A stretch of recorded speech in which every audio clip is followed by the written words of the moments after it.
আজ আমি আপনাদের একটা বড় ইঁদুর বা ছুঁচোর মাংসের রেসিপি বলবো। এটা নাকি করতে একটি বড় মাপের ছুঁচো লাগবে, যেটি আপনি ড্রেনের পাশে মাটিঘাটে পেয়ে যাবেন।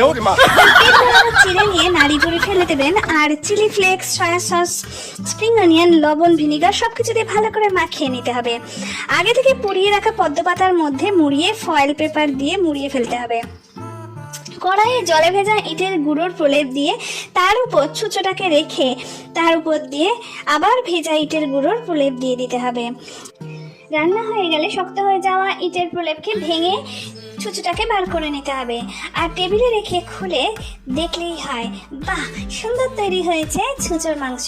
ওপর থেকে স্প্রিং অনিয়ন ছড়িয়ে দিতে হবে। একদম রেডি খাওয়ার জন্য। এবার একটু খেয়ে দেখি। আরে বাহ, খুব সুন্দর টেস্ট হয়েছে।